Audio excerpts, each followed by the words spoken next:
Today, a transformative era begins in the city of Jacksonville.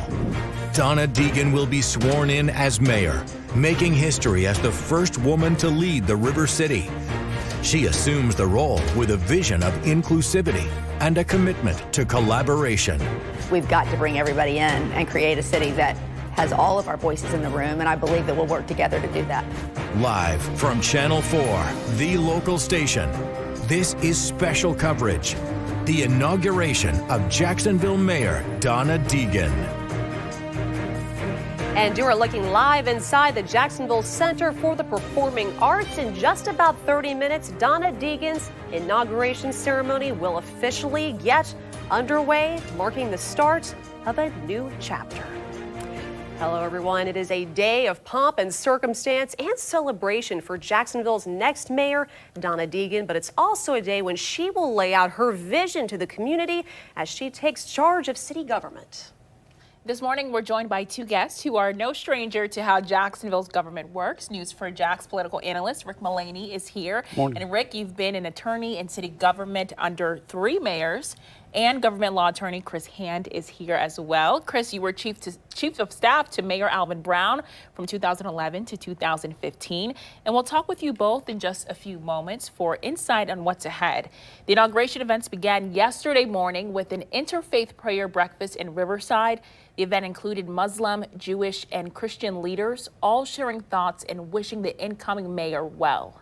Last night, hundreds came together for an inauguration kickoff celebration. The festivities at the Hyatt Regency downtown included music, dancing, and more, and also looking ahead to the mayor-elect's term.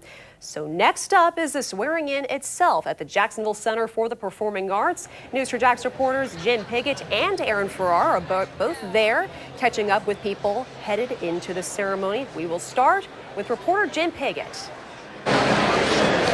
You know, I do want to say there are lots of people out here, and people are really excited about what's happening here. Actually, standing right here next to me, Corrine Brown. We're live right now. Corrine, what is this day for Jacksonville? Oh, it's a new beginning. And what do you think? It's very exciting that we're going into bringing the community together and working for everybody in Jacksonville. Are you excited? Do you think this is, as for Jacksonville, what's ahead? I mean, this next 4 years is going to be a challenging time. Absolutely. But what happens when failure is not an option? You get it done. Very good. Corrine Brown, thank you very much. Enjoy the day. Now, earlier, I caught up with former Mayor Alvin Brown as he was coming into this. I had some questions for him as well. Here's what he was telling me. What does this day mean for you? Well, it means a lot. You know, we got new leadership. The city elected Donna Deegan as the mayor. I'm excited for her. She's a servant leader. She has an opportunity to do some good things. And as I reflect back on my day, it's a beautiful thing. It's a wonderful thing. You were the last Democratic mayor to be voted in Jacksonville and to serve in Jacksonville. It was not an easy time for you. How rough is this going to be for her, do you think? Well, I think it's going to be good for Donna. Donna is a very smart person. She has a great team. She's a servant leader. She loved Jacksonville. She's laid out a clear vision. And I would say to her, you know, set your priorities, meet with your cabinet, get out there and be the bridge builder that you are, connect with the city employees, you know, get to learn and listen from them. She's going to be fine. And a lot of people haven't heard from you lately. What are you doing now? And what do you want to tell Jacksonville? Well, I just want to tell Jacksonville they have a tremendous opportunity to continue to move forward, to bring people together, to improve the quality of life for everyone, no matter what side of town you live on, the east side, north side, south side, west side. It's about opportunity for all. And I am thankful to God that Jacksonville gave me the opportunity to serve. And I think Donna Deegan, as a servant leader, will do the same. Former Mayor Alvin Brown is now working for the Department of Transportation, the U.S. Department, with Pete Buttigieg. Now I want to toss it to my colleague, Aaron Farrar. These people are really excited. Aaron, what are you hearing?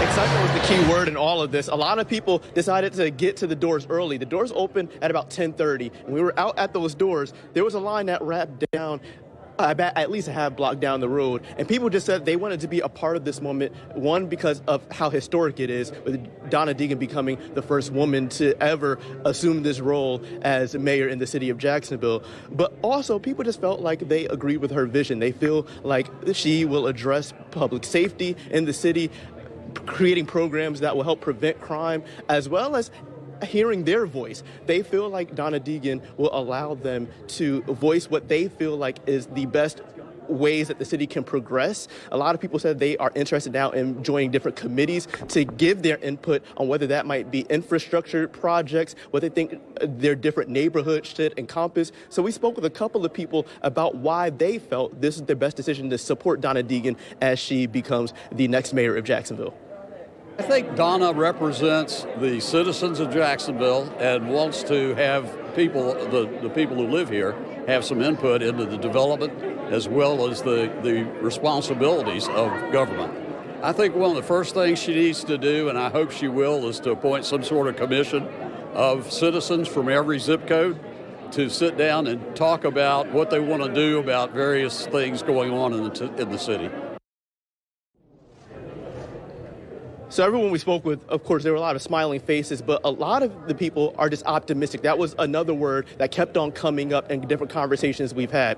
Right now, we're right outside of the Jacoby Symphony Hall, where people are making their way inside. That's where the swearing-in ceremony will be in less than half an hour from now at 11:30. People are finding their seats. People are also seeing people that they haven't seen in a while, so an opportunity to catch up and speak to each other before the ceremony starts. But there's just a lot of hope, a lot of optimism, and just honestly a lot of excitement for a historic moment that's about to happen right through those doors in less than 30 minutes from now. Reporting live from the Jacksonville Center for the Performing Arts, I'm Aaron Farrar, Channel 4, the local station.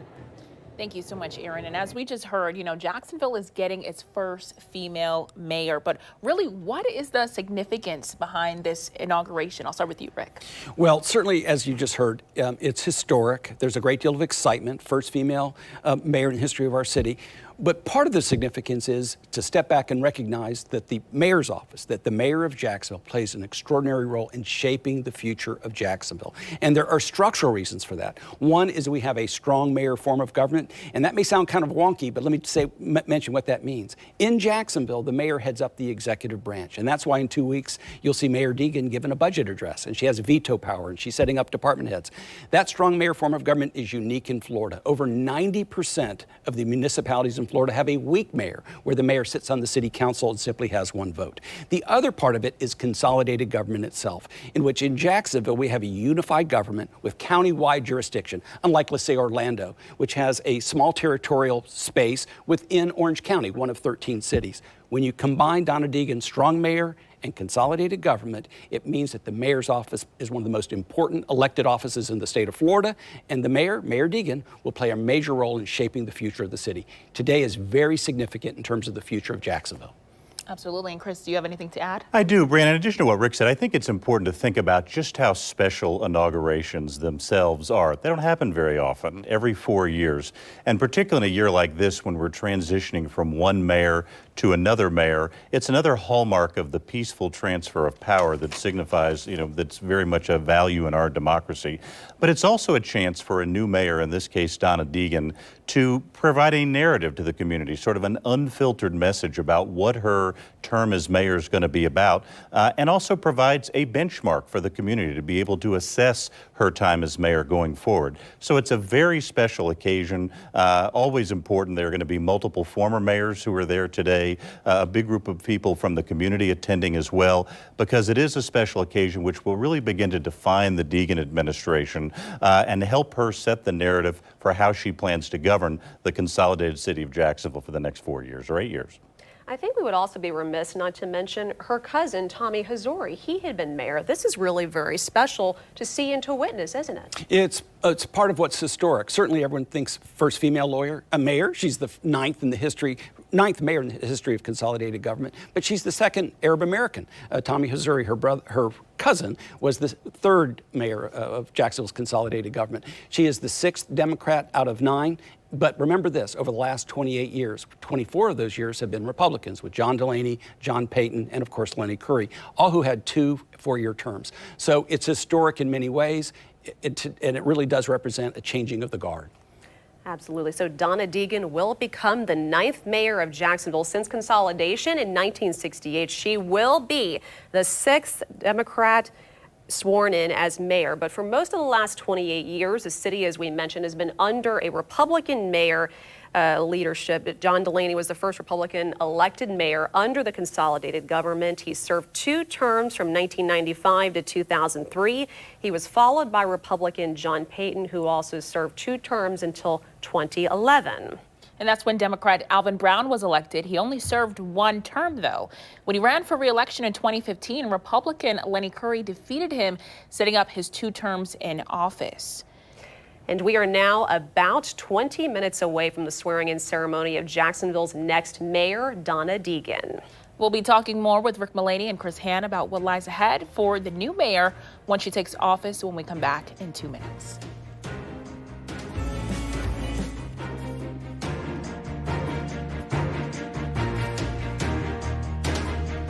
When you hear the clap of thunder, know that the Weather Authority is tracking storms that step on your plans. Multiple rounds of wet weather coming through. We have power lines down and more to come. Using the power of Exact Track 4D to stay ahead of weather. There's a chance for some light to moderate rain. Alerting you wherever you are. When the storms come, you'll be prepared. Chief Meteorologist Richard Nunn and the Weather Authority on News 4 Jax. Always watching, always tracking. Everyday champions live here, like the team who proudly flies morning colors at Naval Station Mayport. Defenders of our country, standing for liberty and freedom. And the morning show is there for them, tracking fast-moving storms headed our way. Breaking news alerts from Sky 4 until the danger has passed, and getting answers to questions they care about most. The morning show on Channel 4 and News 4 Jax Plus makes mornings happen. It's time to put your community on the map. In the Snapjacks Community Challenge, 18 counties in Northeast Florida and Southeast Georgia all get a chance to showcase the incredible spirit of their county. Share what makes your community special. The hidden gems, the people, and the pets that make it thrive. Sign up and sign in to highlight your community in the Snapjacks Community Challenge. No matter what information you see through the day, with countless streaming channels out there, it's important to watch local news reported by local people you trust. That's how you define local. Being better prepared to explain why those stories matter to you and your family, making it worth your time to watch. That's our promise and our commitment to you every day. Channel 4, the local station.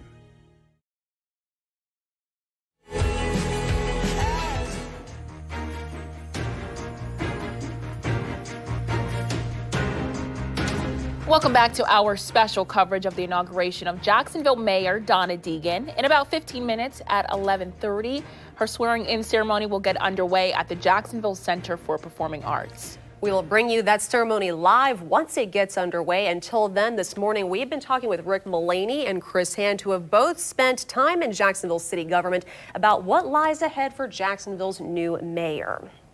And one of the biggest jobs of any Jacksonville mayor, as we know, is to present a proposed city budget. And for a new mayor, well, that comes up very quickly, doesn't it? Mayor Deegan will present her budget, we know, to the city on July 17th, a little more than 2 weeks away. So what would you say is the biggest challenge when it comes to that? Well, a couple things to keep in mind. Her address is 2 weeks from Monday, and I think that budget address will be very different from what we hear today. Today, I expect to set a tone, a direction, broad themes, inclusiveness, bipartisanship.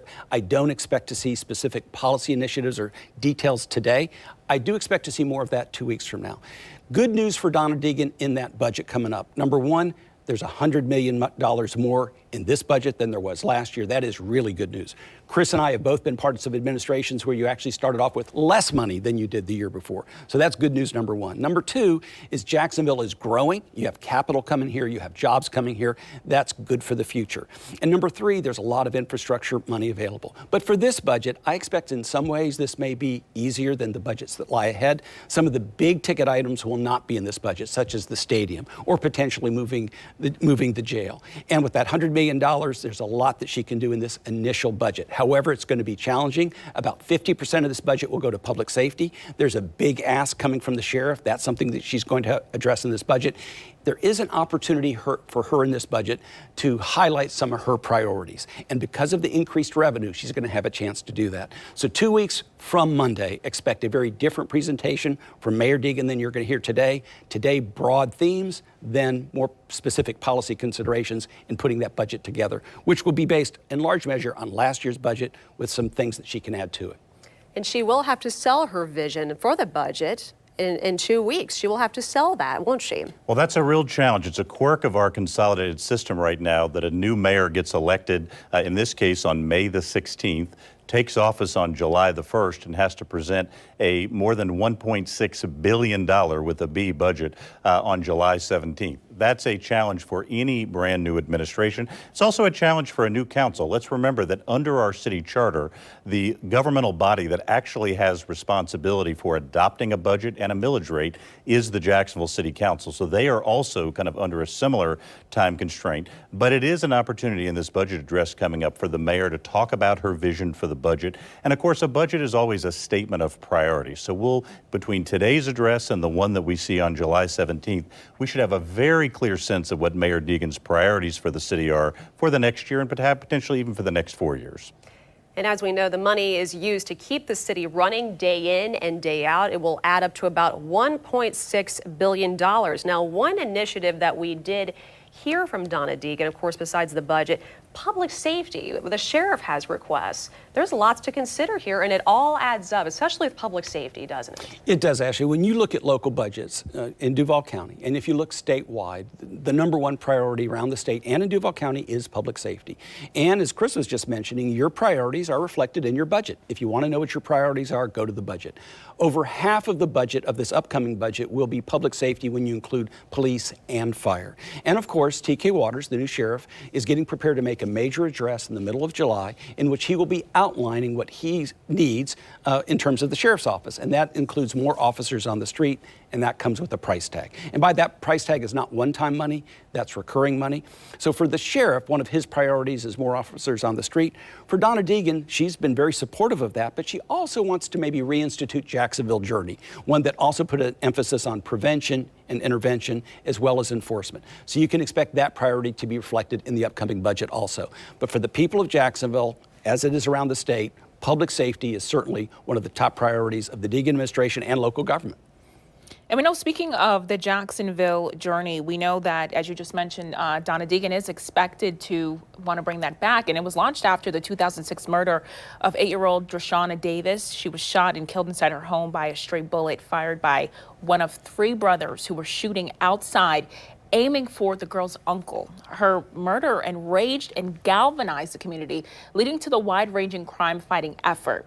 Over time, the Jacksonville Journey shifted into the Kids Hope Alliance. Now, what is the likelihood that you think that Deegan actually will be able to bring this back? There seems to be a lot of support for it in the community. Remember, the Jacksonville Journey, which Mayor John Payton pioneered, really was an opportunity to bring the community together that has studied a lot of issues related to crime and crime control, and also addressing the underlying causes of crime, why it was effective. It ended up being a victim of the Great Recession in 2010 to 2012 as the city had a lot less revenue.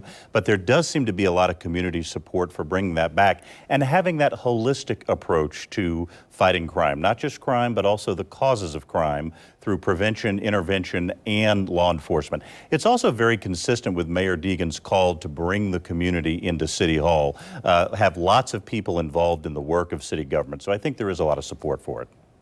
And there's definitely going to be a collective agencies working to make this happen. You know, we did see contention, you know, in the campaign leading up to this. Putting all that together, they can make this work, you believe? Right? I do believe so. Now, as you just mentioned, certainly in the campaign is one thing, governing is another. And in the campaign, we certainly saw that the sheriff supported Daniel Davis and in fairly strong terms. I expect that to heal. I expect them to work together. And you certainly need to have the state attorney, the sheriff, and the mayor working together when it comes to public safety, particularly on the enforcement side. But I do expect to see some initiatives on the prevention and intervention side with Mayor Deegan. Absolutely. We know another big issue for the Deegan administration will be the future of the stadium. And we first saw these renderings a few weeks ago. The project could cost $2 billion when surrounding developments are included. The mayor-elect told us in the last few days she will have 3 teams working on the stadium deal. That's a financial team, a legal team, and a negotiating team that knows how to deal with the NFL. She hopes the negotiating process will start within a month. The big unknown, though, is how much it will cost the city. What are some of the challenges she'll face there? That's a lot of money she was asking for. There's a technical term for this. This is called a big deal. This is a very, very big deal. It's a historic deal. This would be the biggest public-private partnership in the history of our city. The ask from the Jaguars could be as much as $1 billion, probably $800 million to $1 billion. If you look around the country, the most recent comparable deal might be Nashville, where you had a deal for $2.1 billion just related to the stadium. About $1.2 billion of that was public money. But remember this, they got about $500 million from the state. They got about $760 million from the city of Nashville. You could be seeing a historic ask of the city of Jacksonville in this deal.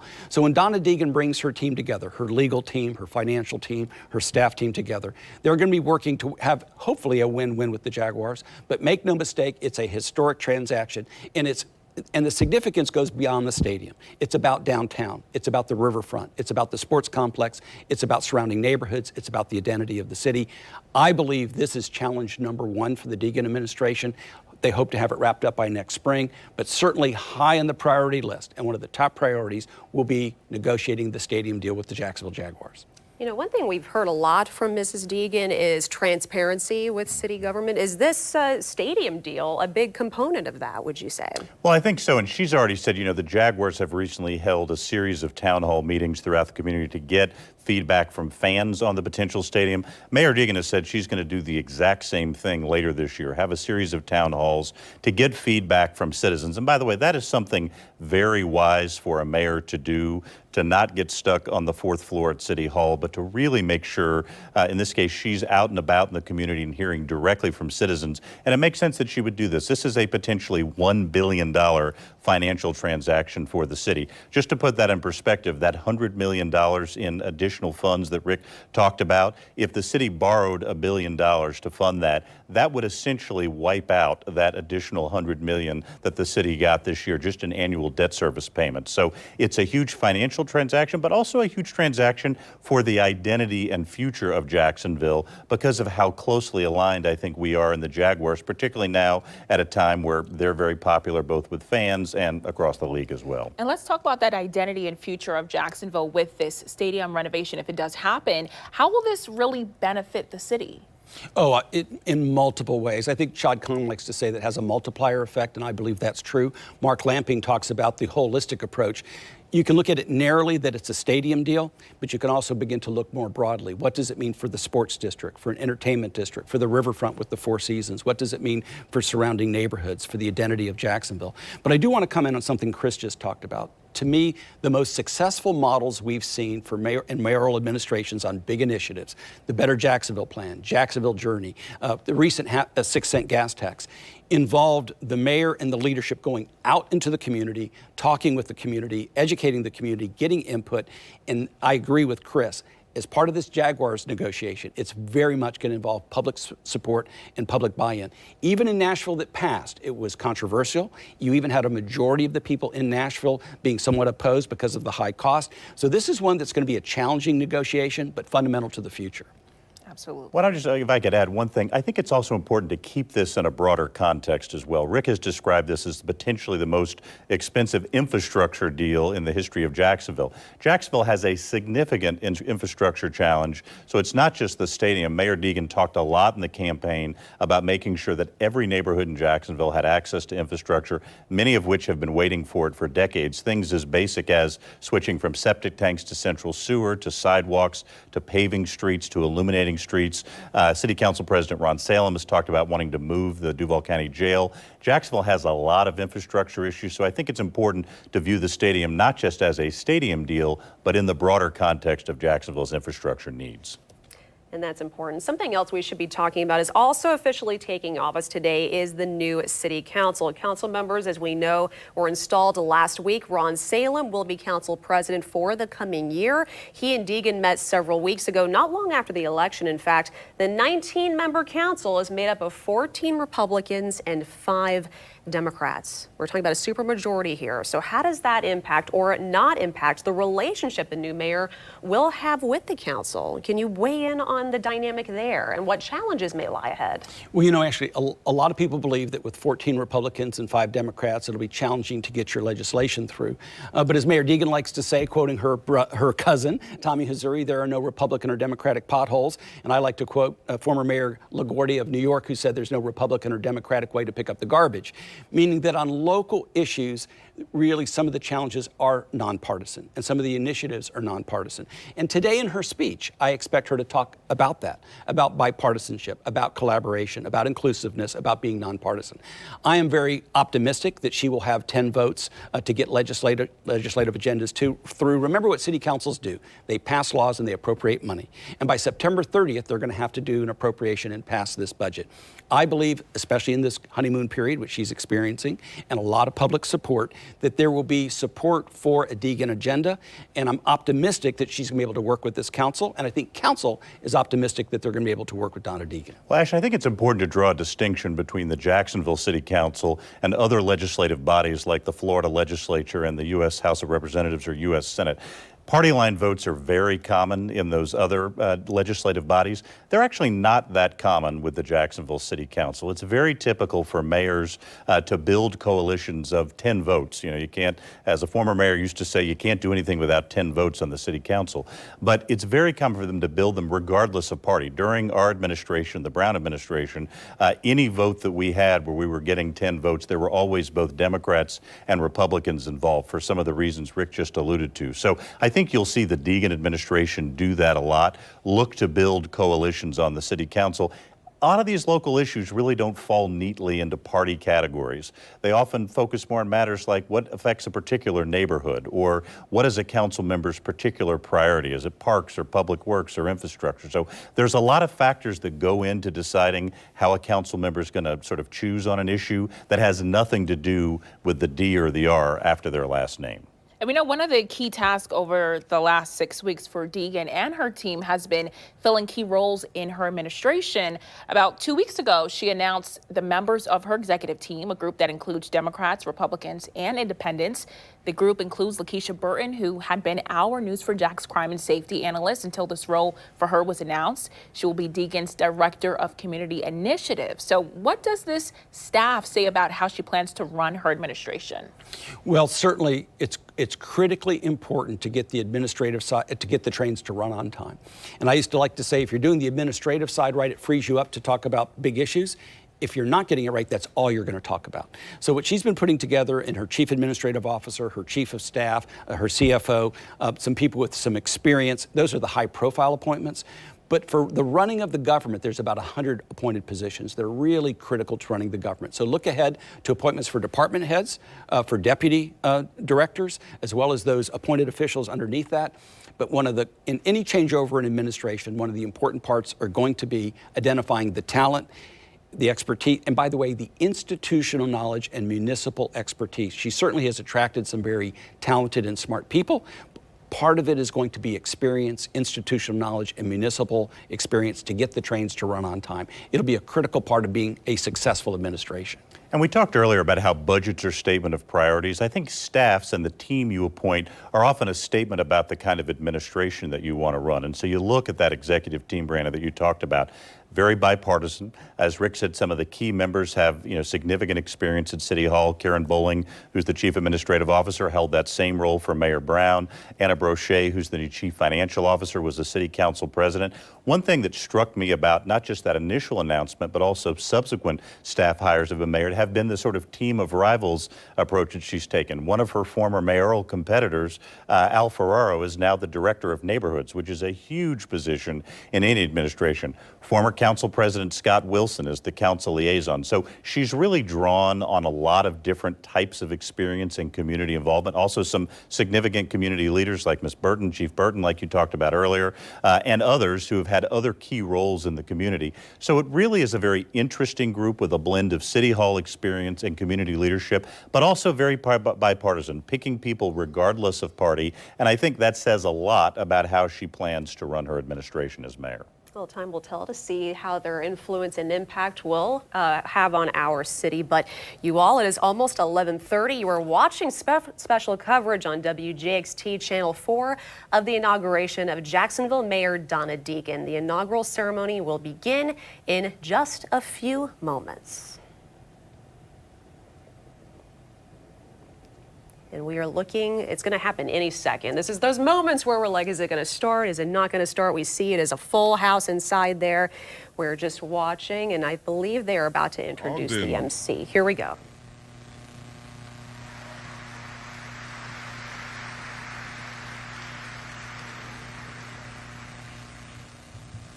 Good morning.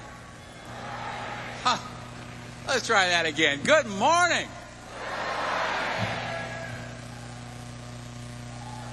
Look at that. Look at you people.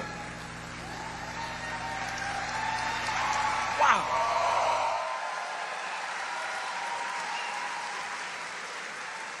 I mean, to be up here and to take in what this day means for my dear friend Donna, to take in what this day means for this beautiful city of Jacksonville.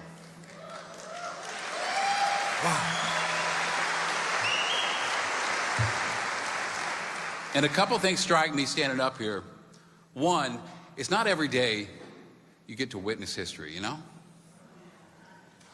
And history is being written in this room right now with all of us.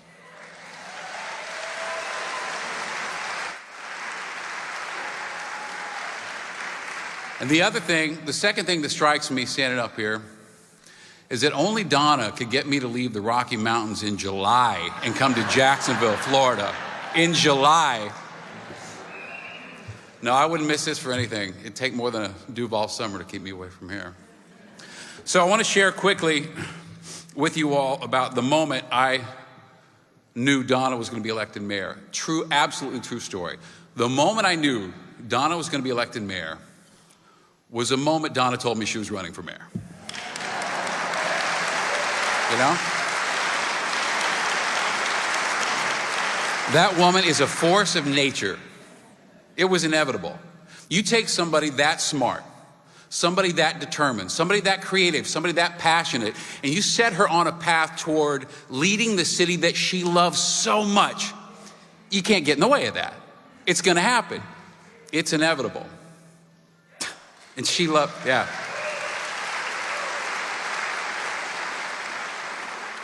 And she loves this city.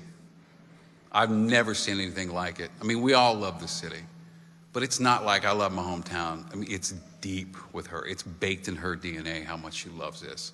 I've never seen anybody defend a city like she's defended this. The loves of her life, it goes family, Jacksonville. And then like Bono as a distant third. And I get that. So this morning I was thinking about all the times I've sat in City Hall in the mayor's office, interviewing the mayors. I mean, countless times. John Payton, Alvin Brown, who I just talked with a few minutes ago. There he is.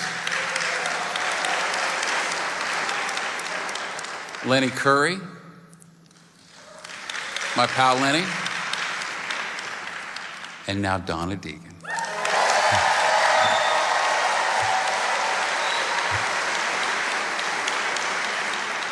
And you know what? It's about time.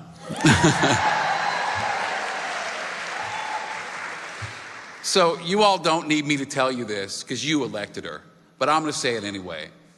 This city has never been in better hands. The future of this city has never been brighter. And I'm going to start talking now. I'm so honored to be here. And, this isn't about me, though as a TV news anchor, I tend to think things are about me. But I know this isn't about me. I am so honored to be here. And First thing I want to do here is introduce a very short video about your mayor-elect, Donna Deegan. Speaking, set, going again, and whenever you're ready. 3, 2, 1. When we started this journey a year and a half ago, we knew good change was only going to happen if we brought everyone together. Good to see you, Donna. So that's what we did. Hi, everybody. I am out walking the neighborhoods again today. Are you guys fired up? Yeah! From community centers, rooms across this city. We're going to take that wall down between the city and the people. This wasn't our first journey together. For 25 years, I was your trusted voice, holding the powerful accountable. Y'all saw me through 3 bouts of breast cancer, with a whole lot of prayers and stories of your own journeys. As a 5th-generation Jacksonville native, I love this city with all my heart. Here's the medal for Donna. But for too long, this city has shut most of us out. Not anymore. Jacksonville is making history today. A historic win, Donna Deegan as the city's first female mayor. We did it. Love won today. By beating the odds, we made history, ushering in a new day for our city. It is a brand new day for Jacksonville. And now we get to work. Better lights and sewers, safer streets and paved sidewalks, investing in a vibrant downtown, improving healthcare outcomes for everyone in Jacksonville, supporting businesses, big and small, so we can all thrive. We've come a long way. But this new day is just the beginning.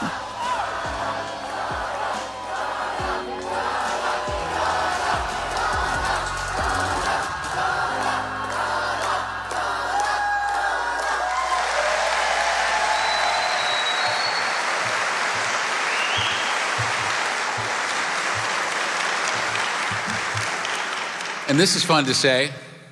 Please welcome Mayor-elect Donna Deegan, her family, and Judge Kimberly Sadler.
Oh, that was fun.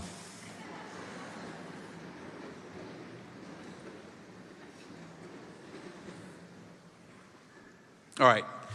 I want to welcome to the stage the Douglas Anderson Alumni String Quartet.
All right, I want to welcome to the stage Dr. John Newman from the Sanctuary and Mount Calvary.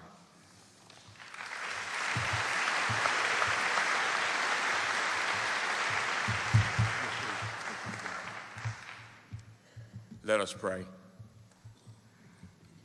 Dear God, we stand in amazement in this moment. That which we perhaps thought was unbelievable, we live in the believable. And all we can do is say thank you. Thank you to allow us to experience this manifestation of your grace. Thank you for moving upon the heart of Donna Deegan to offer herself as a servant leader.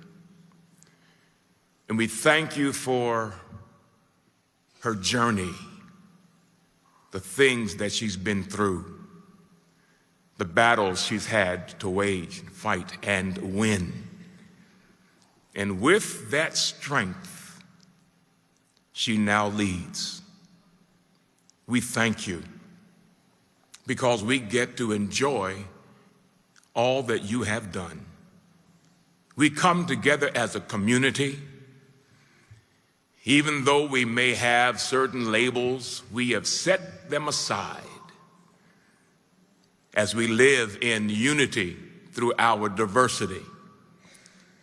We thank you that we're able to experience a moment in which some promises that have been made now will begin to be kept. We thank you for this moment in which we celebrate your great works, and it is marvelous in our eyes. We thank you for what you are about to do. Now, God, we are clear-eyed. We recognize that whenever good things happen, evil likes to raise its ugly head. But we pray right now that no weapon formed against Donna will prosper.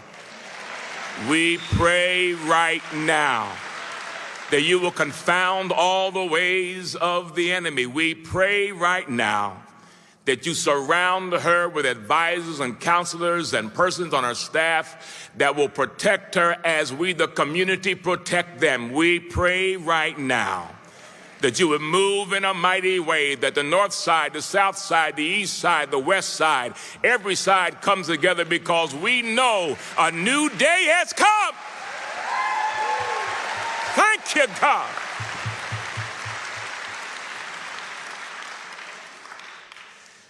And so, God, we just say thank you. Thank you for this moment that we're living to see. And whether we're Sikh or Muslim, whether we are Christian or Jewish, no matter where we are, even, God, if we're atheists in this moment, we all come together as your people who not only have you, but we have each other. And so we say, to thine be the power and the glory forever and ever. And may everybody say, amen.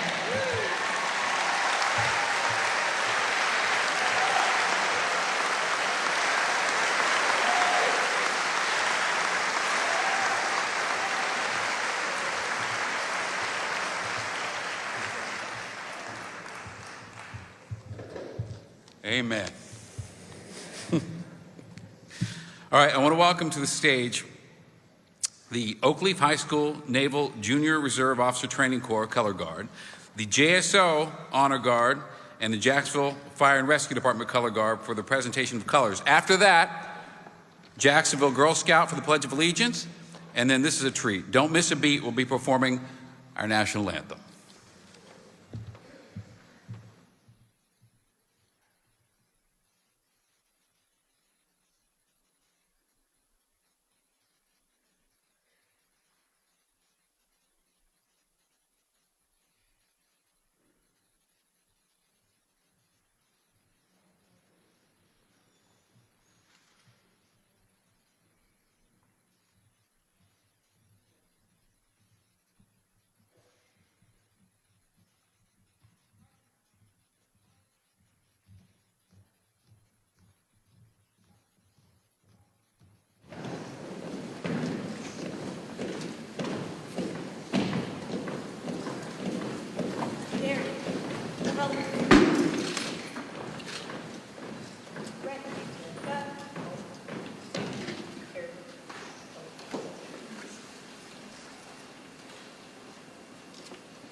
set, color.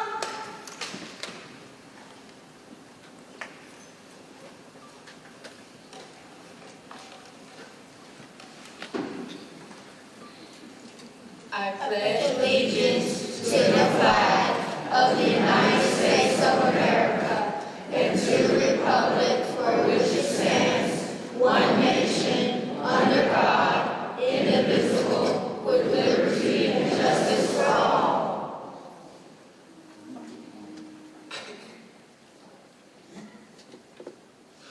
Oh, say, can you see by the dawn's early light what so proudly we hailed at the twilight's last gleaming, whose brush stripes and bright stars through the perilous night o'er the ramparts we watch, birds so gallantly streaming.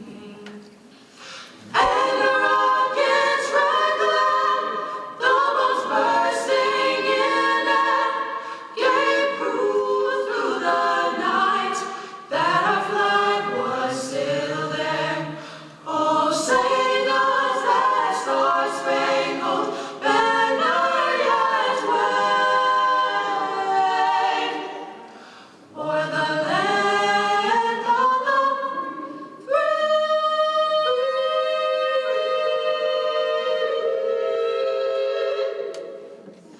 and the home of the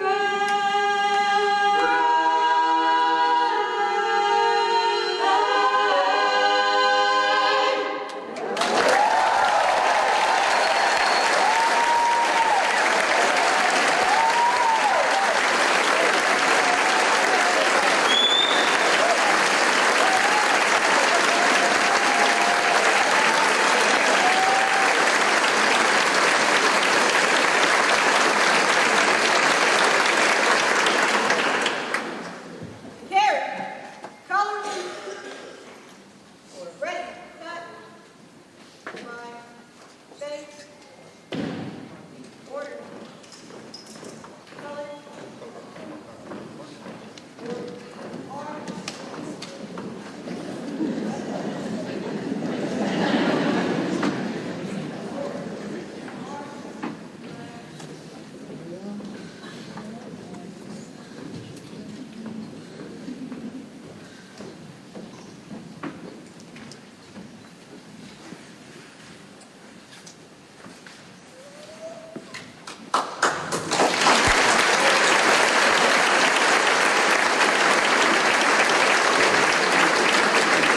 I don't think I've ever wanted an encore from the national anthem before, but that was that was great.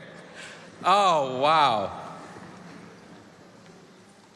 Everybody soaking in this moment? All right. Please welcome Judge Kimberly Sadler to the stage now, who also, in just a few minutes, she will be the one administering the oath of office. Your Honor.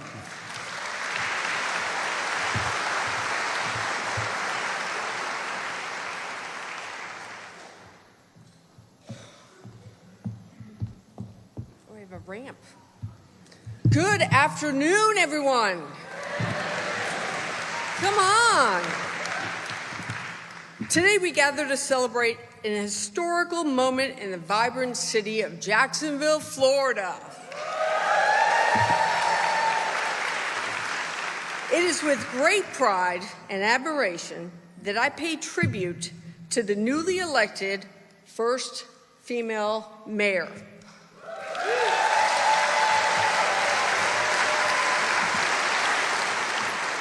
Donna has not only shattered glass ceilings, but has also triumphed over adversity in her very own journey. In the face of a deadly opponent, I'm speaking of cancer, she exhibited remarkable resilience and an unwavering determination. Her personal battle served as a testament of her invincible human spirit. And it is with that strength of character that has propelled her to fight for her very well-being of her favorite city, Jacksonville, Florida. It's okay.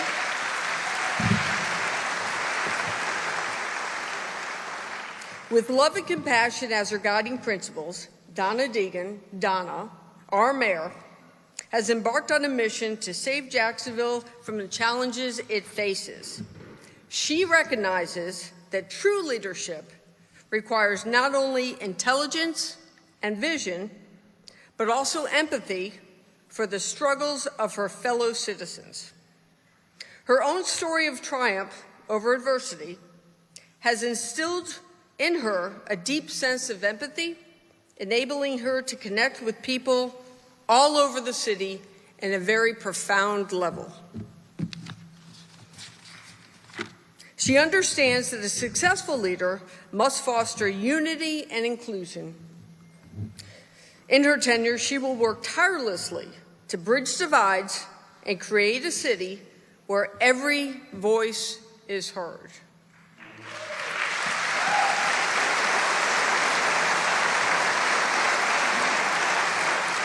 Every voice will be heard regardless of social or economic background. Her commitment to justice and equality will ensure that no one is left behind in their pursuit of progress.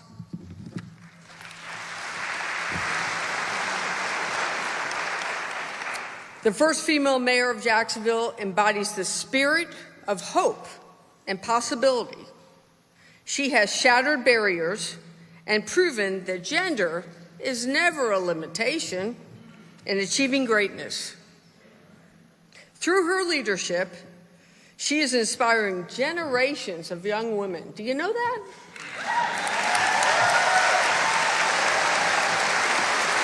Generations of young women to dream bigger, reach for the stars, and never let anything stand in your way.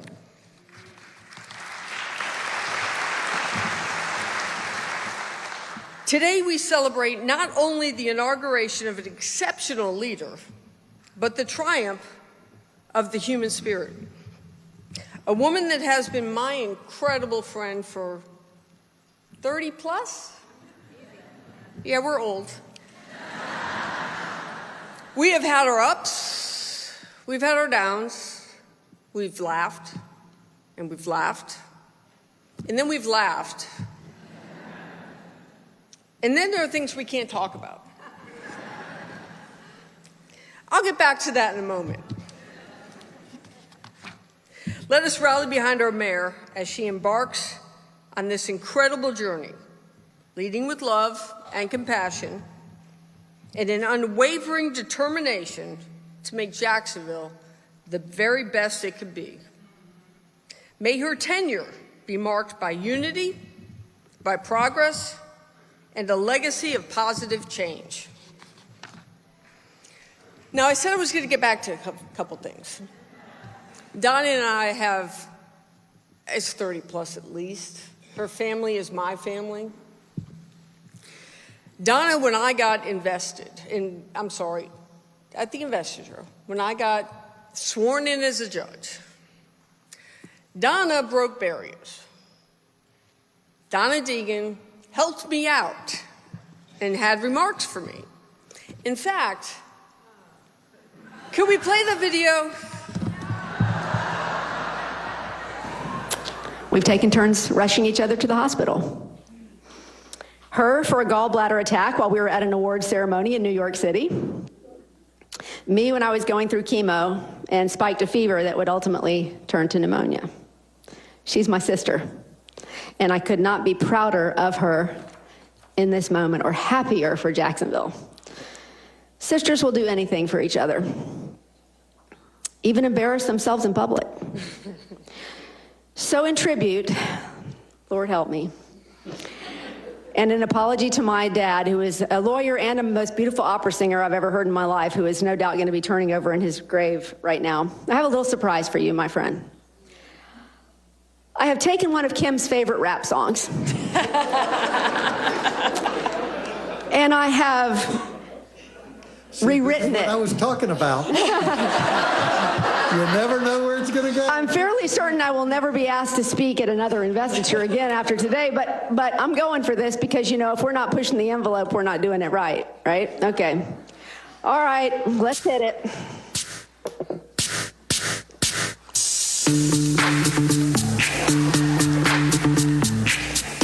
Yo, VIP. Let's kick it.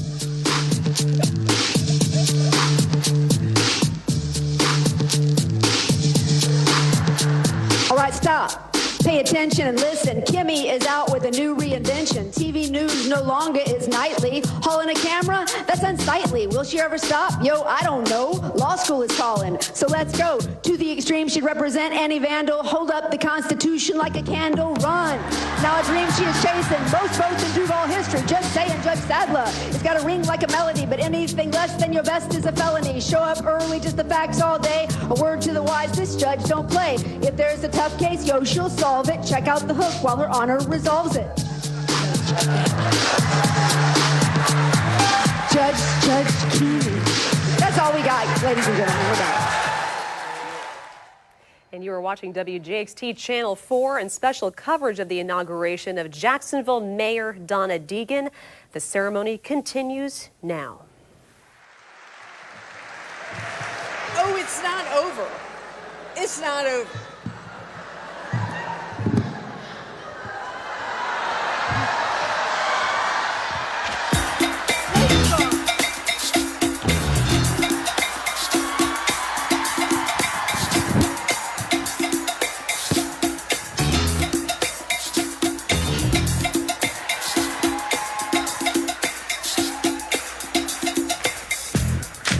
Now, everybody sing along, wave your hands a little bit. We're going to rap a little bit. And wait a minute, stop the music. I'm Judge Mahan. I was the chief judge that presided over that investiture that y'all saw. That was me. Come on, Judge. Saying, just a little bit of a riff. Listen, with all due respect to our mayor-elect, that was pretty bad rap. But I have better rap. It also set back the judicial tone of the community. I forbid you to rap. You need to get the mayor sworn in so she can get to work. But I have a whole 9-minute song. No. You get to work, you get that robe back on, and get her sworn in. Sorry.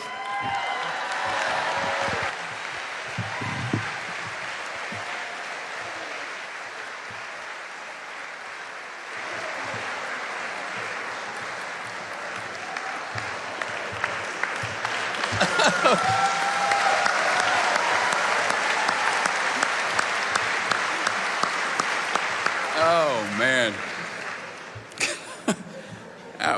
That was great. Well, Uncle Larry, I'm sorry you got to follow this, buddy. But I want to welcome to the stage our mayor-elect's dear uncle, Larry Hazuri.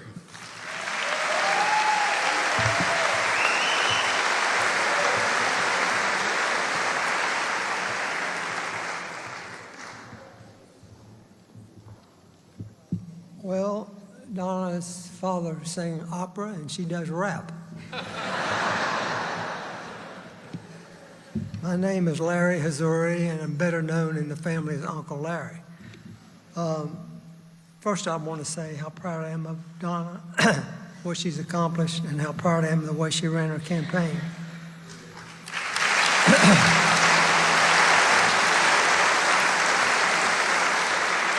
She has told me on many occasions how anxious she is to get started. And one of the core things she wants to do is bring this city closer together. Democrat and Republican, black and white, rich and poor, all of us are citizens of this great city.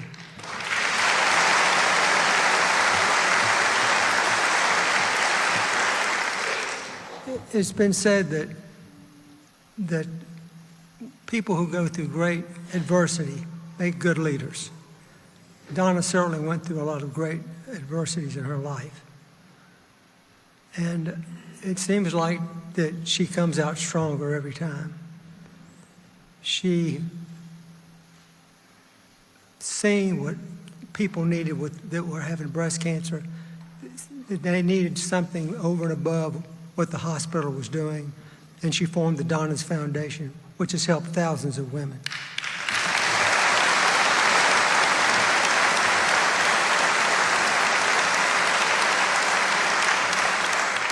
I think more importantly than even that is she's given hope for thousands of women who said, if Donna did it, they can do it.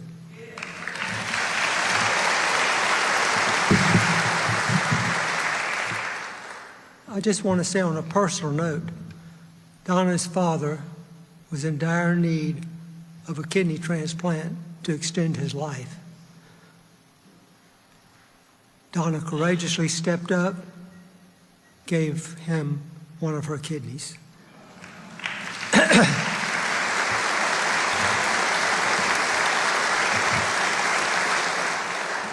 I speak to you of these things because I think it says something about her character and the size of her heart. Now, all of you know that Donna is not a real big person. And I don't think she could be accused of anybody be accused of calling her tall. But I'll say this, if determination, willpower, grit, and a trust in God would make you taller, the tallest lady in this room is Donna Deegan.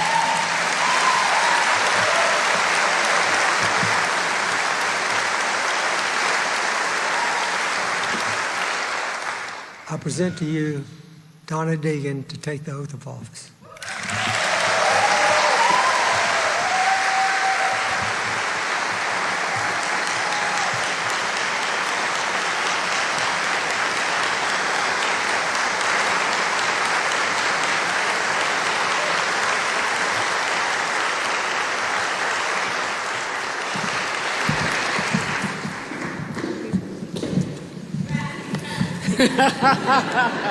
I do swear.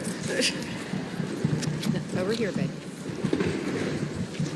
Everyone, if we could gather. Drew, Danielle, thank you. Oh, wait, no, I'm raising my right hand. Let me first say that this is the Bible that Tommy Hazuri was sworn in with. My cousin, yeah. Thank you, Carol, for allowing me to use it. Tim, Donna, if you could place your left hand and raise your right hand. I, Donna Deegan, do solemnly swear that I am duly qualified to hold office under the Constitution of the state or of the Charter or Ordinance Code of the City of Jacksonville, that I will support, protect, defend, and honor the constitutions, governments, and laws of the United States and of the state of Florida, that I will support, protect, defend, and honor the Charter, the ethics laws, and the other ordinances, rules and regulations of the City of Jacksonville, and that I will well and faithfully perform the duties of Mayor of Jacksonville, on which I now am about to enter. So help me God. And the people said, Amen.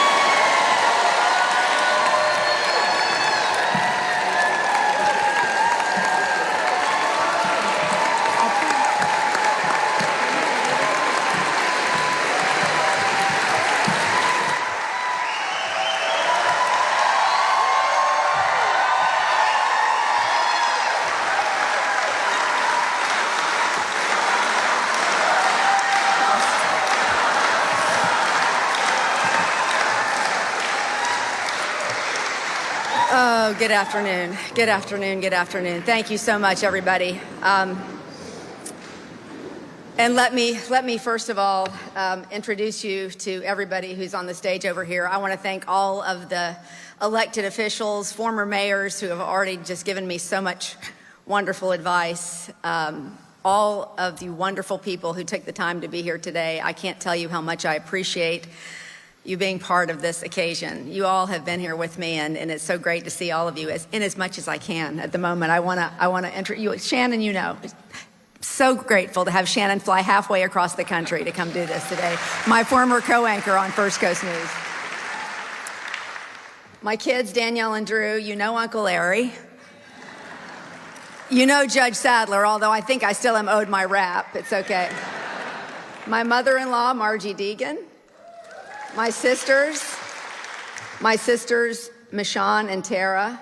My mother, who you may not be able to see back there, I call her my little redheaded mama, or the redheaded wonder, and that is true in every way that you can possibly imagine. I'm so grateful to have you here, Mom.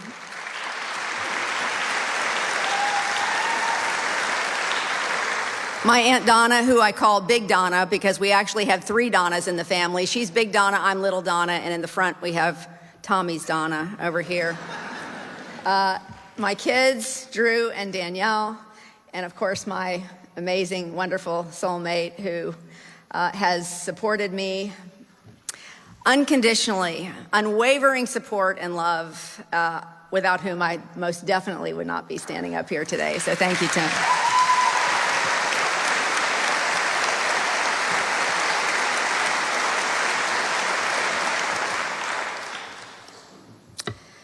Uncle Larry, I gotta say, on this very historic day, it means the world to have you introduce me. My dad died when I was just 28 years old, and Uncle Larry has been like a father to me. His laugh is just like my dad's, a reminder that we're all connected.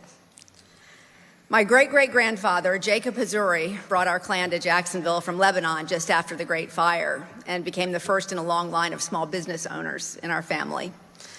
Food is love in big Arabic families. That and arguing politics over kibbe and grape leaves at the Sunday dinner table. Eat, argue, rest, repeat. Uncle Larry is the best cook in our family, and it's really a shame that will never be passed down to the rest of us, because while he always says he's going to teach us how, he conveniently leaves out key ingredients of all of his famous recipes. We see you, Uncle Larry, we see you. For more than 50 years, he has owned a landmark restaurant in downtown Jacksonville. The Desert Rider on Hogan Street is the longest...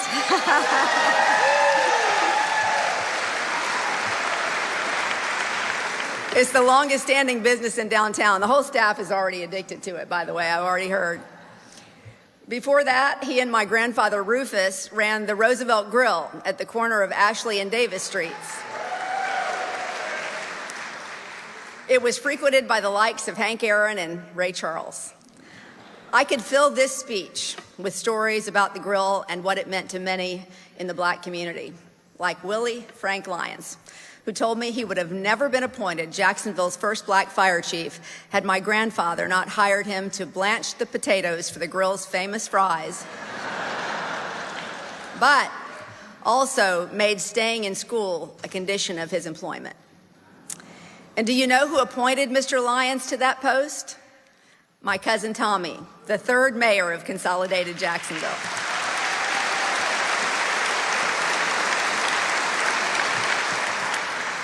My dad, Don Hazuri, as you have heard, was an attorney in our general counsel's office and sang opera. I spent my childhood listening to arias from La Boheme to Pagliacci, but it was a song made famous by Mario Lanza called Be My Love, and its signature high C that pierced my soul every time he sang it. Beyond those memories, all I have of his beautiful tenor voice is an old cassette tape, and in it you can hear the audience swoon, or maybe that was just my mother. Either way, I'm sure my dad is leading quite the choir in heaven today. Jacksonville, this wonderful city, is in my DNA. My family, my ancestors are my guides. They've instilled in me a deep reverence for our history, a strong work ethic, and love for every corner of this beautiful, diverse mosaic we call Jacksonville. I want my children and all of our children to live in a Jacksonville that fully sees them, loves them, and gives them every opportunity to thrive and reach their full potential.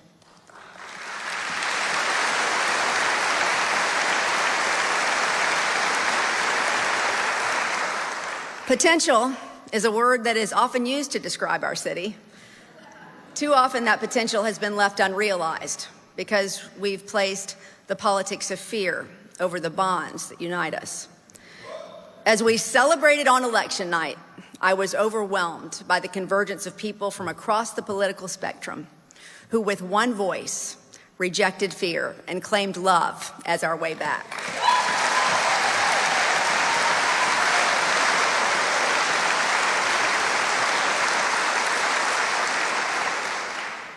As much as I wanted to stand here before you today as your mayor, more than that, I wanted love to win, unity to be your choice.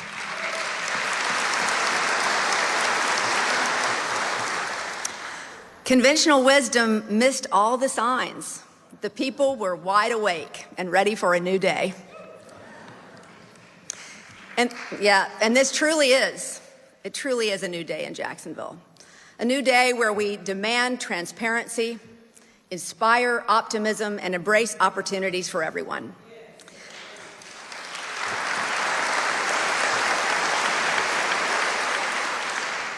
A new day where creativity, commitment, and collaboration will define our city government. And on this new day, while I know I will be far from perfect, I promise I will do everything in my power to live up to your faith in me, in us.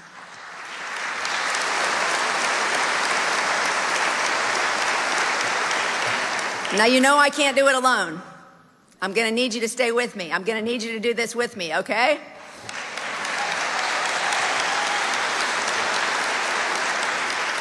As I have very often said on the campaign trail, we have lived a shared life, you and me. You have always had my back, with prayers as I faced 3 bouts with cancer, and with hard truths that have kept me striving to serve in deeper ways. It is my honor to have your back as we enter an exciting time in our history. A time when, like the days after the Great Fire, we are poised to rise. To borrow a phrase from Black suffragists during the push for women's voting rights, we will lift as we climb, creating a city that ultimately works for all of us.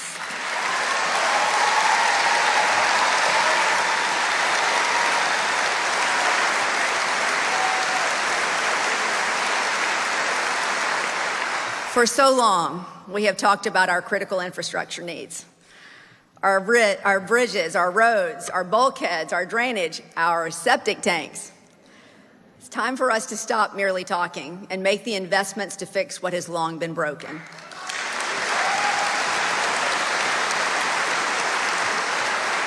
We owe that to our children and our grandchildren. We will lead on resiliency. It will inform our development and pave the way for smart growth. It is the issue of our time and essential to our success.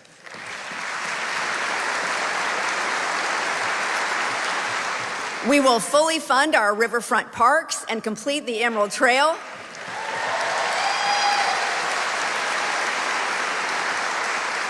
Those projects will add to our quality of life, along with a focus on arts and culture, and they will help us to ignite downtown so people will want to invest, live, and play here.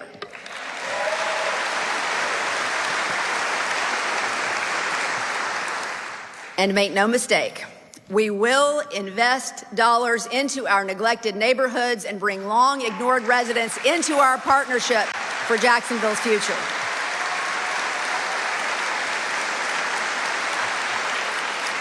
Jacksonville has often left federal dollars on the table for other cities instead of bringing them home to make our city stronger and improve the lives of our citizens. That's over.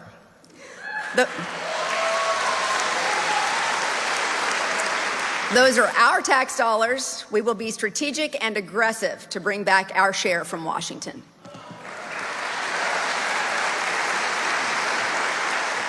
I want Jacksonville to be a healthier city. Health, both physical and mental, is key to our economic prosperity.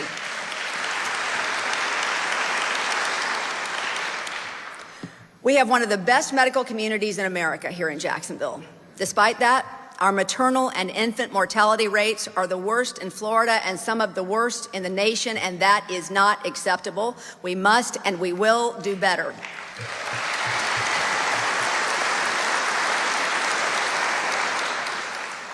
We've already fulfilled a major campaign promise with the appointment of our city's chief health officer, which I am very excited about.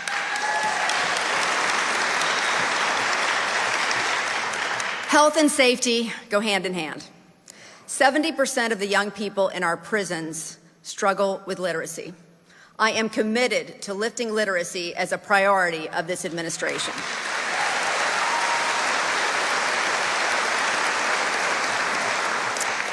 As I've met with small business owners, the entrepreneurs who create jobs and drive 80% of our economy, I've heard two things again and again. First, it takes way too long and it is too difficult to get a permit. It's a new day. We are not going to have people waiting 2 and 3 years to get a permit to open a business in Jacksonville.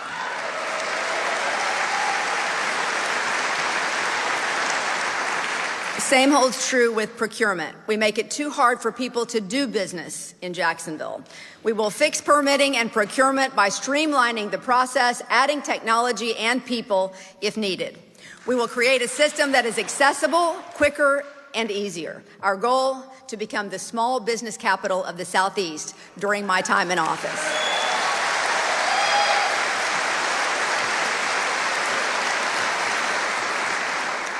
We can create small business ladders to connect them to things they don't know about, like facade grants and incubator programs. You must care enough to educate people about what's out there and help them lift themselves up. It is not, yes, it is not about giving anybody anything.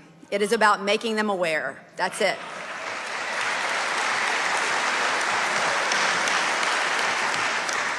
This is the Jacksonville that we can become together. How do I know? Because in a time of great political division, in a world that so often gives in to cynicism, despite the pundits and the proclamations that money and entrenched power are the inevitable victors, you chose love, the highest power of all.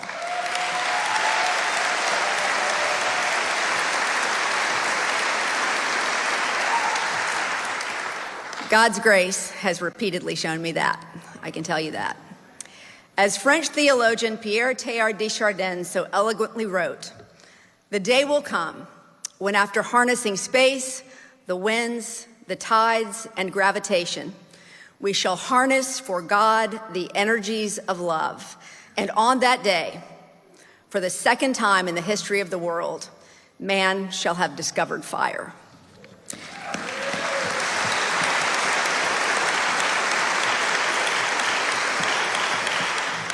From today forward, I will use every ounce of my energy to harness the power of love we share for our city, to take down the walls that divide us and remove the obstacles between us, mindful that in those most stubborn places, the only way around is through.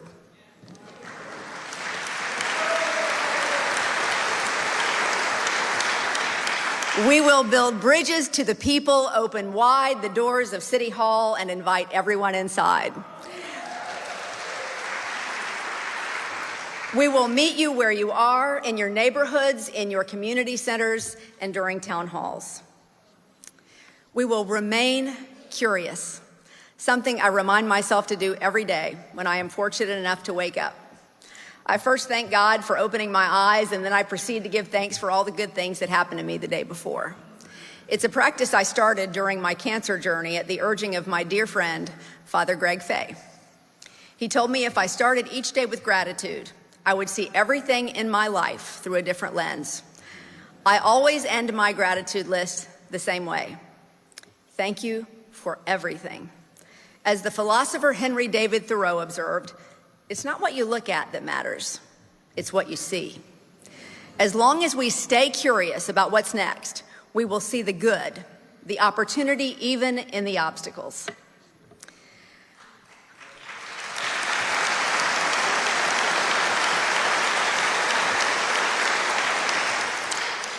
I think you know this, but I truly, truly believe in this city. It doesn't matter if you live in Brooklyn, Brentwood, in Baldwin, or the beaches. Whether you are in San Jose, Springfield or San Marco, Arlington or Avondale, Durkeeville or Deerwood, downtown or Newtown, Ortega or Ocean Way, La Villa or Lakeshore.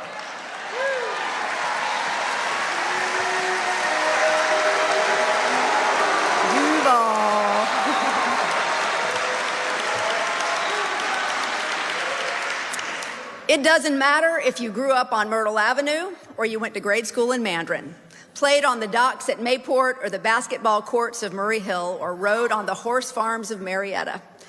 It doesn't matter if you are new to town or you have been in Jacksonville all your life. I believe in you. I believe in us. If we will only work together, lift as we climb, choose love over fear, and see each other's humanity, I am optimistic our beautiful mosaic called Jacksonville will become the masterpiece we all desire. Our new day has arrived, and as Bono says, it's a beautiful day. Don't let it get away.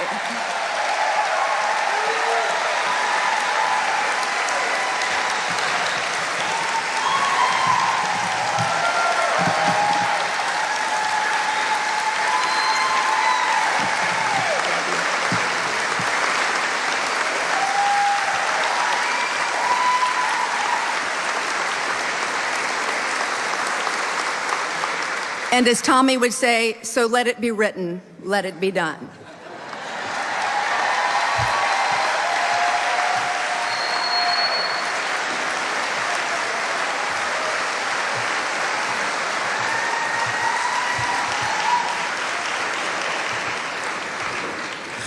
All right, I want to welcome Brittany Westcott to perform Waymaker.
I worship you. You are here, turning lives around. I worship you. I worship you. You are waymaker, miracle worker, promise keeper, light in the darkness. My God, that is who you are. You are waymaker, miracle worker, promise keeper, light in the darkness. My God, that is who you are. You are here, mending broken hearts. I worship you. I worship you. You are here, turning lives around. I worship you. I worship you. 'Cause you are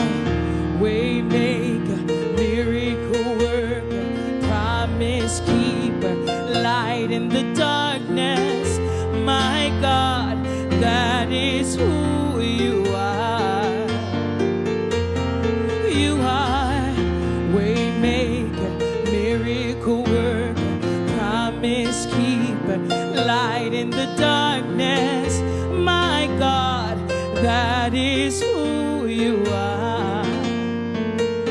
You are here, mending every heart. I worship you. I worship you. You are here, turning lives around. I worship you. I worship you. 'Cause you are waymaker, miracle worker, promise keeper, light in the darkness. My God, that is who you are. You are waymaker, miracle worker, promise keeper, light in the darkness. My God, that is who you are. You are here, mending broken hearts. We worship you. Oh Lord, we worship you. You are here, turning lives around. We worship you. Oh, we worship you. 'Cause you are waymaker, miracle worker, promise keeper, light in the darkness. My God, that is who you are. You are waymaker, miracle worker, promise keeper, light in the darkness. My God, that is who you are.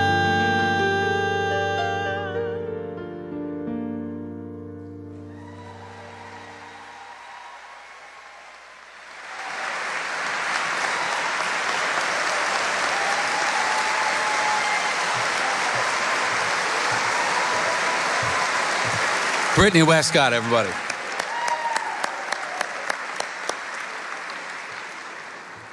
Oh, it was beautiful, powerful.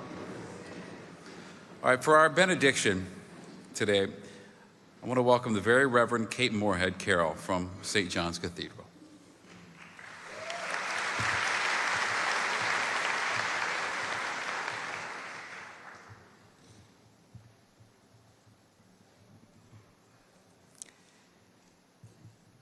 At the very end of the Bible, there is a book, and it is called Revelation.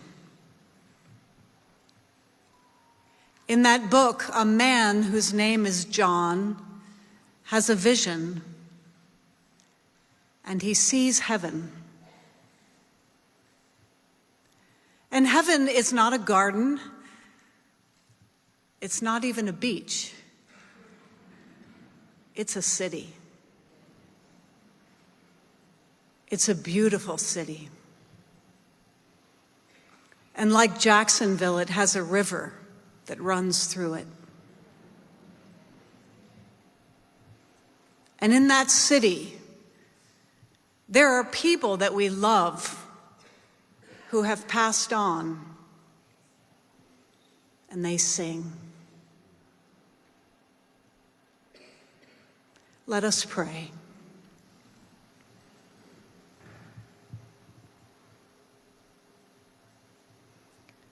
O Almighty God, who made the heavens and the earth, the seas and all that is in them,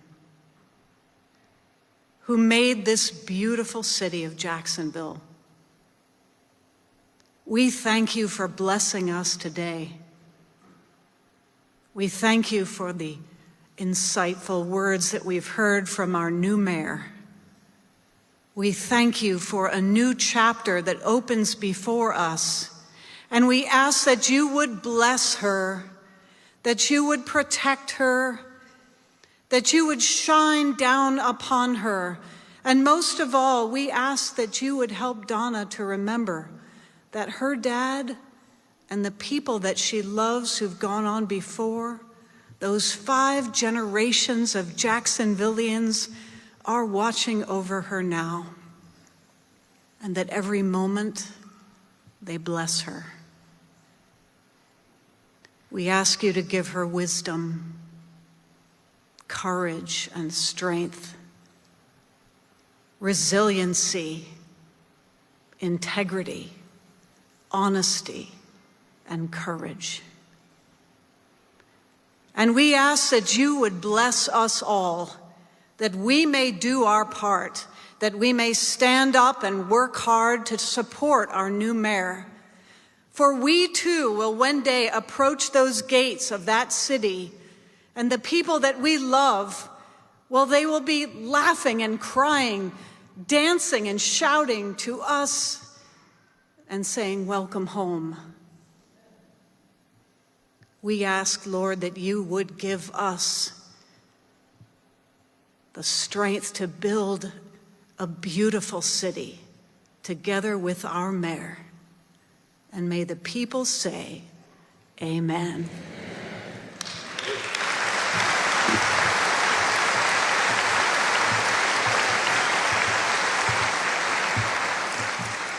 That was beautiful.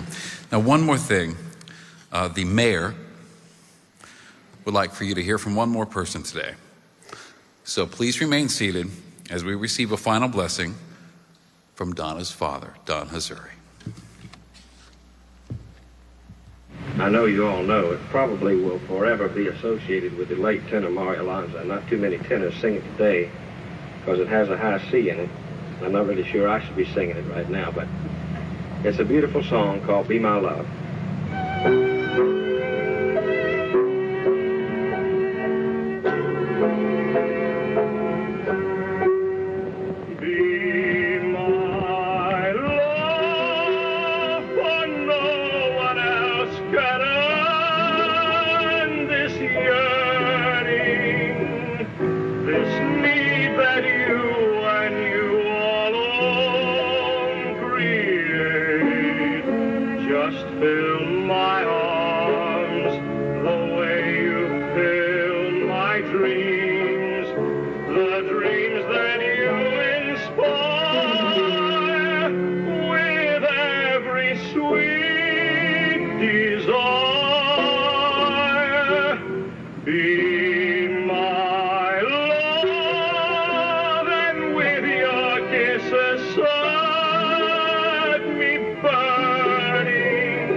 I've never been so filled with inspiration and joy. And it is my great honor to introduce to you your mayor, Donna Deegan.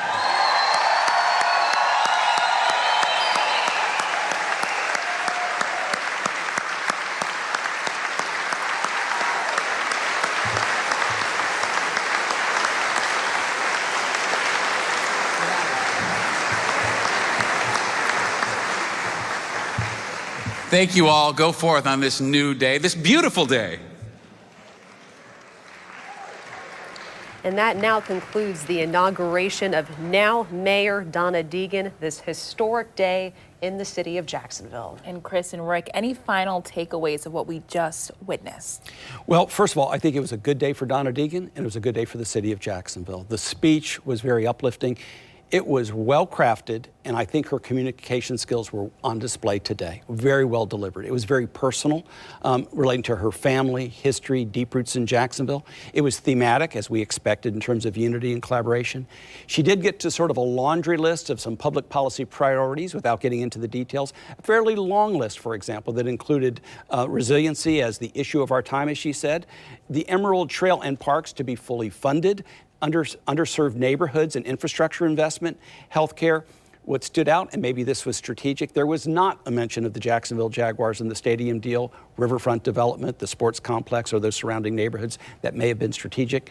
But overall, in terms of the delivery of this speech, I thought it was very well done. She had a very well done day. I'll say this as a fellow Arab American, Syrian on my mother's side, this sort of inauguration reflects sort of that sense of family, that commitment to family. You saw that with the song from her father at the end. You saw that with the reference to could be and grape leaves. You saw thematically that reference to family and to food and to faith. And of course, a little bit of politics here with her cousin, Tommy, the third mayor in the history of consolidated government. Like I said, a good day for Donna Deegan, a good day for the city of Jacksonville. Well, I thought it was a powerful speech and a powerful ceremony, and really helps to set the tone for her time as governor. I think as mayor, I think two things really stand out in terms of, what we might see going forward. She was very clear about how she's going to conduct herself as mayor, one that's very inclusive, trying to welcome all to City Hall, but also being very proactive as mayor, not to stay on the fourth floor of City Hall, but to get out in the community, have town hall meetings, go to citizens where they are, include them in the process. And I think also about what she plans to prioritize as governor. As mayor. Rick said again that, that laundry list of subjects, but they had a common root there, which was infrastructure. So I think infrastructure, whether it's resiliency, whether it's serving underserved neighborhoods, and of course, Rick said what wasn't mentioned was the stadium, but that's another infrastructure issue. So if there's one policy issue that might be the biggest priority as mayor, is going to be infrastructure.